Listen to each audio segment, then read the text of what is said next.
Amina's hand flew to Madame Ngozi's mouth the very second the bedroom door commenced to open.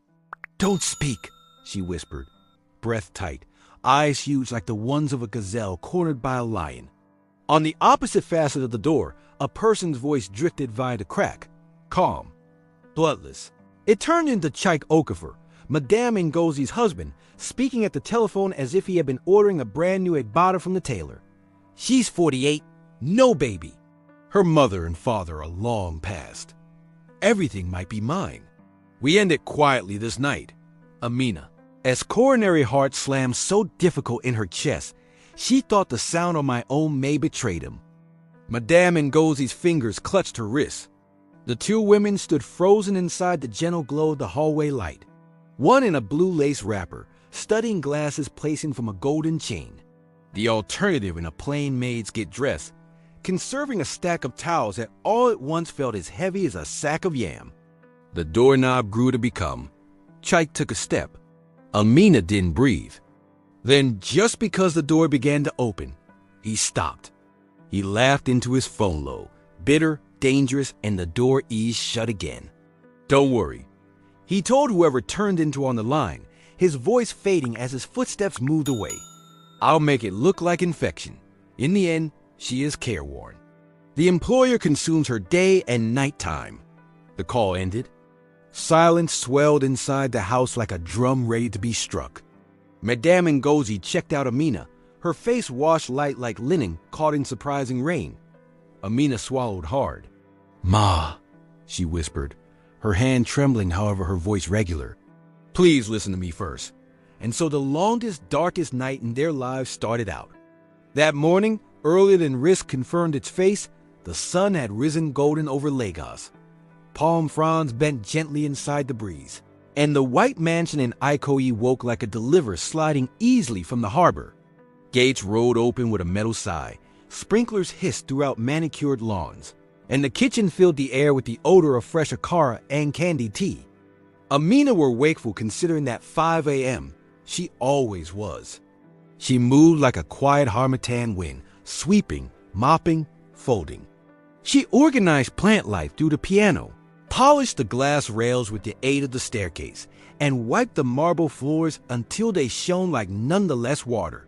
She counted glasses earlier than assembly. She checked the batteries inside the remote. She observed a scuff on the grand hallway wall and fast blanketed it with a framed family photo in order that Madam wouldn't see seasickness wherein there ought to handis be peace. Amina did all this because she knew the taste of a house without peace.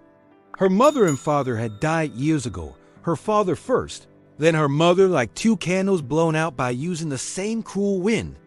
Existence after that became an avenue of difficulty. Once in a while she had a task, now and again not. On occasion a mattress, from time to time most effective a timber bench at a motor park. She had discovered to be quiet, quick, and careful. She had found out to create order in chaos, even if money changed into scarce.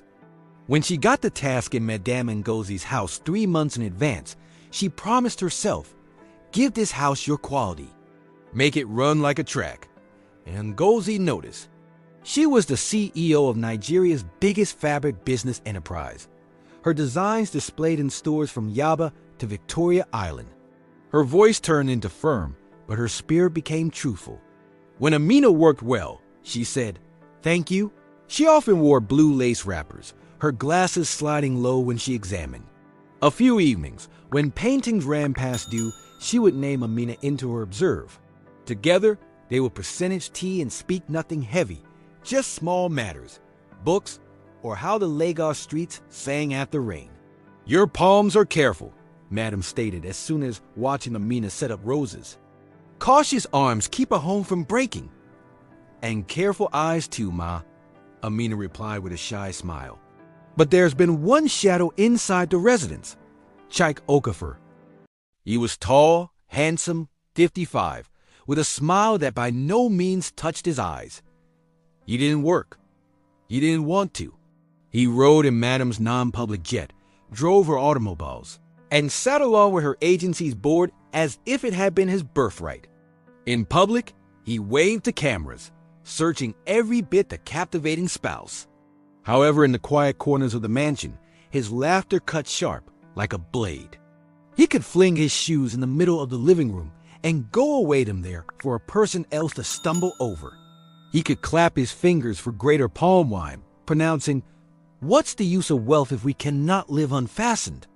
Then he might wink at Amina, a wink that always made her chest tighten with unease. Amina by no means judged. It was now not her vicinity. However, she watched. She noticed how he never asked Madam approximately her day. She noticed how his eyes rolled when Ngozi stayed up past due on commercial enterprise calls. She noticed the sadness that from time to time stuffed Madam S. gaze, because it lingered on a small wooden cradle-locked interior or glass cabinet, a cradle that had in no way held a toddler. That afternoon, clouds accumulated heavy over Lagos. Thunder rolled like a ways-off bout of drums. Amina had just finished cleansing the residing room and turned into heading closer to Madam as bedroom to exchange the sheets and wipe the tables. However, as she neared the door, voices made her pause. Chike's voice tough, impatient, like the crack of a whip. "I told you we're executed ready. I will spend the rest of my life like this. She will be able to provide me a child. Her wealth will fall to me while she's long past. Her mother and father are useless. She's the simplest heir." The individual at the telephone said something. Chike's response becomes sharp. "Sure, this night. Stress will be the excuse. The doctor already warned her to relaxation. We'll say her frame failed." Amina iced over. The towel slid in her palms. Each muscle desired to cry out, but she stayed nevertheless, still as a cat before it leaps. Footsteps approached. The odor of Madam's perfume drifted into the hall. Ngozi got here strolling calmly, reading glasses in hand, a folder tucked beneath her arm. She became about to step through the door, possibly to call Chike for help with something every day. However, Amina moved faster than worry. She dropped the towels, pressed her hand lightly over Madam's mouth, and whispered, "Don't communicate." "Please, Ma, listen first." Madam's eyes widened, stunned that her maid could dare. But in Amina's gaze, there has been fireplace, consistent and pleading. So Ngozi stayed silent. And through the door, Chike's voice went on, low and perilous. "Sure, I have the touch. One pill. She sleeps, and that is to quit. Smooth, simple. I need freedom. I want a more youthful wife. This one has given me nothing." Ngozi's face shifted from confusion to expertise to pain so deep her shoulders sagged below its weight. She had loved this man, fed him, carried him into her international of success, continued questions about kids for his sake. And this was her praise. Amina noticed her trembling. She clasped her hand and mouthed the words slowly. "Call the police." Ngozi nodded, her eyes moist with tears. Collectively, they stepped again, retreating like dancers into the study. Amina closed the door silently. Ngozi dialed with shaking fingers. "Emergency," she whispered. "My husband plans to damage me. Please come." The operator promised assist. Outdoor, the sky tore open. Rain lashed the home windows. The house grew stressful, as though it too became listening. Then Chike's footsteps returned. His telephone name ended.